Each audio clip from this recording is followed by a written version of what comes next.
those of you from the community who are simply interested.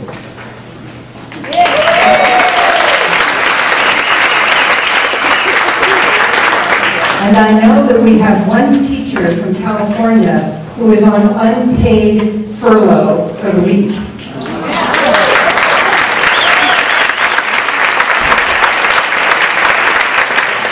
Who else did I not call out? Who else is here? OTs, PTs. The superintendent.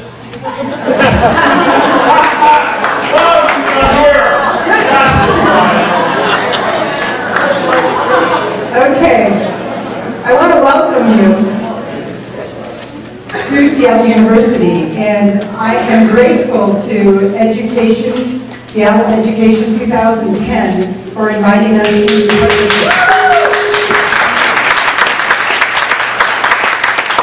appropriate that this conversation be on this campus because we have both an undergraduate and a graduate program forming future teachers, people who will take some of your spots once you retire, and who are entering into the profession, who are studying today to do just that. It's also a university, and it's absolutely the right place then to have open dialogue about things about which we don't know the answers. So we are grateful that you are here. We are grateful to Seattle Education 2010 for inviting us into partnership. And I'm going to turn the microphone over to Sue Peters, who is the co-founder of that organization.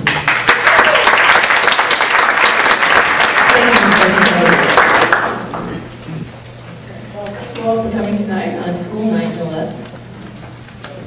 My name is Sue Peters, and I'm a Seattle Public School parent, and I'm also the founder and co-editor of Seattle Education 2010. I want to begin with a quick word about the format. We will begin with a discussion with Dr. Ravitch, then our on-site panel will lead the Q&A session, and you're all invited to contribute a question to any of our members of the panel, and we have people who will collect your questions and bring them to me, and I will read the questions directly to the panel. Okay. As you all know, there's a national dialogue going on right now about education reform. It is our hope tonight to contribute to the dialogue by offering some perspectives that are not getting as much media attention as others. There are powerful and wealthy individuals and organizations that support the Obama administration's Race to the Top reform efforts. But some of us aren't so sure this is taking us in the right direction. Many of us feel that the voice of parents and teachers are not being heard. That's why we're having this forum tonight. So let me introduce our panel. We're honored to have Dr. Diane Ravitch join us tonight live from New York via Skype. A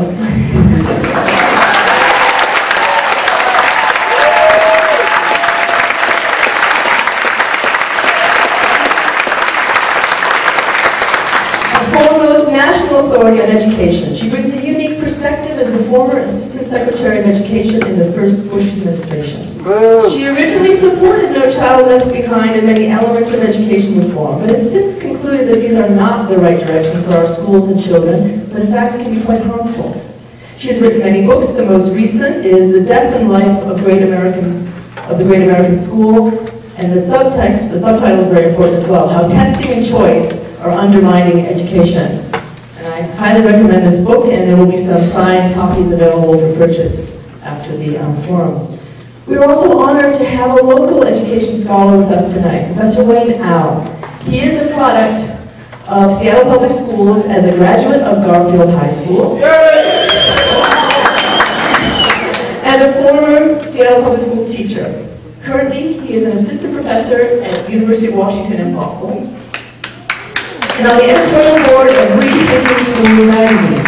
He's the author of Unequal by Design, High Stakes Testing and the Standardization of Inequality, and Rethinking Multicultural Education, Teaching for Racial and Cultural Justice, which he will be signing after the talk.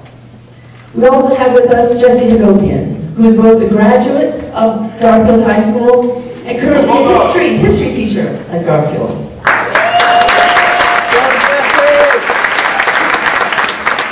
He is a founding member of the Social Equality Quality Educators, a progressive union caucus inside of the Seattle Education Association. His writing in defense of public education has appeared in many publications, and he's a contributing author to an upcoming book on education and social justice. You might have read about Jesse in the Seattle Times earlier this year because he and his family happened to be in Haiti when the terrible earthquake struck. And Jesse suddenly found himself serving the role of emergency medic in what was a very intense and life-changing experience for him. He will let us know later on tonight how Haiti and ed reform are connected. Let's see. He's also a former member of the Teach for America program. And he defied the statistics by remaining in the field beyond 2 years.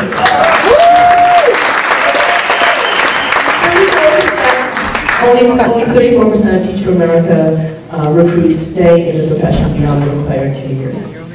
And last but not least is my friend and colleague, Dora Taylor. She is a Seattle Public Schools parent like myself and co-editor of Seattle Ed 2010 blog.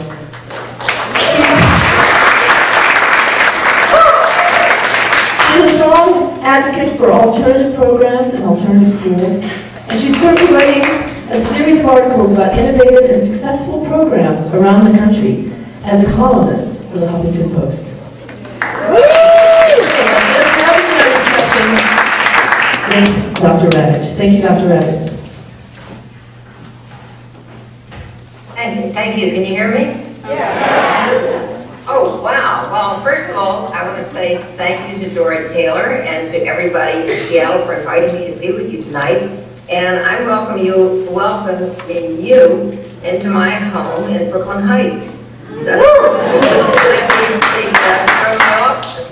And I write my books here. And this is the first time I've ever held a video conference with an audience in my home office. So, you're in Brooklyn.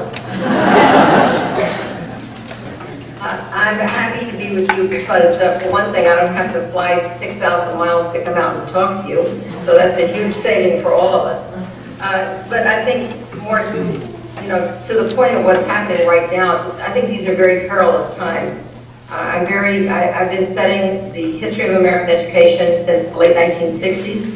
I've got a lot of years behind me in both policy work and historical work. I think we're in the most dangerous time ever in the history of American public education. I think there's a real question about the survival of public education in this country because there is such a tremendous effort to privatize it. There's such a strong belief that the marketplace has the answers, and we now see a clash in this country between people who believe that the marketplace is exactly where we need to put not only our schools and our hospitals and our libraries and our, gosh, almost everything you can think of. You kind of wonder what's going to be left public if this onslaught is not stopped. I think we seem to be right now in a moment where all the forces seeking privatization are gathering force and have been unleashed, but they've been building for years. And we've seen it with the push for mayoral control, because I live in a city where we've had mayoral control now for 8 years, and mayoral control has been the vehicle through which privatization has advanced. We've seen in New York City many public schools closed, and many charter schools open and taking public school space away and not taking the children who have the greatest needs. And in my book, I described the history of the charter school idea.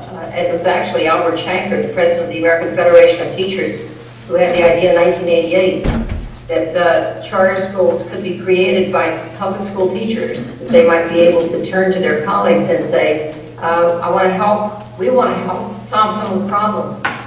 Let us create a school within a school where we can be free of most of the rules and regulations and reach out to the kids who are out on the street, the kids who are disengaged and totally turned off of learning. Let us create, they were thinking about alternative schools, but he came up with this phrase, well, they could be charter schools, and the teachers would get a charter, and they could try innovative things, and then report back to their colleagues, having taken the hardest cases and the most disengaged kids. They could then report back and say, this is what we've learned, we want to share it in order to make public education stronger and better.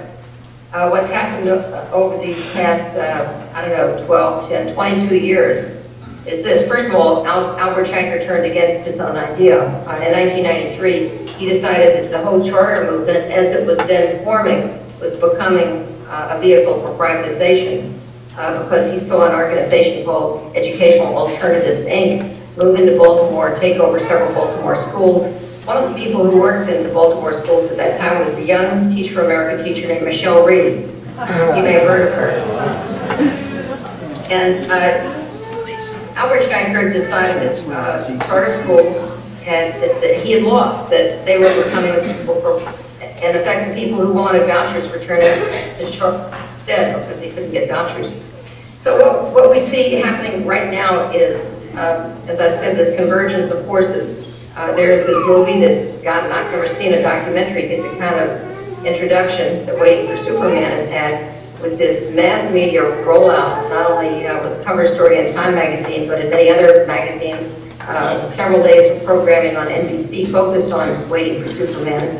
I think the same company is producing Waiting for Superman and owns NBC. I think it's Viacom. Because I went to a screening in Viacom offices, and that's they're all the same corporation. But the message of Waiting for Superman, how many of you have seen it? Very few. The message of this movie, which I saw a few weeks ago on a screening, is that public education is rotten, that there's no hope for it because there are all these terrible teachers in the public schools, and you can't get rid of those terrible teachers because they belong to unions, and unions exist to protect bad teachers. So we can't get rid of the unions, so the best thing we can do is to hope that the kids can escape public education and go to these privately managed charter schools. Davis Guggenheim, who's the producer and director of the movie, keeps saying that he's not against unions, but it's a very anti-union movie. He's also not against teachers, but it's a movie that only shows teachers in charter schools who are successful. There's not a single successful public school in the movie. He has 5 very attractive kids who are trying to get into charters, and the great drama in the movie is, at the end of the movie, you've gone through their hopes, their dreams, their aspirations, their problems, and then comes the lottery, and these kids have very small chance of getting into a charter school. And so they gather in auditoriums all across the country, in Los Angeles, and Silicon Valley, and Washington, D.C., and New York City. And they're there with their parents and with hundreds of others, and they have tears running down their cheeks as the parents and the kids are waiting to see if their name is chosen. And a wire cage turns around, and either names or numbers drop out of it. And most of the kids will not be chosen. And so it's very sad. You're supposed to leave the theater feeling, why aren't there more privately managed charter schools? Because it's very sad that public schools are rotten and charter schools are the only hope. Well, it's an interesting fact that in the movie, Davis Guggenheim says almost in passing, because he's been lionizing and lauding charters and how incredible they are. They get these great results where every child's dream will come true. And then he says, almost in passing, only 1 out of 5 charter schools gets these amazing results. Only 1 out of 5. Actually, the number that he's citing is actually 17%. It's not even 1 out of 5. And some of the stories that he tells, I mean, it's dramatic. It's very dramatic. There's wonderful graphics. It's very slick production. But all the answers are wrong. Because he has, for instance, a senior editor at Newsweek who comes on and says, we know how to solve these problems. It's accountability. Accountability solves all the problems. Well, what they mean by accountability is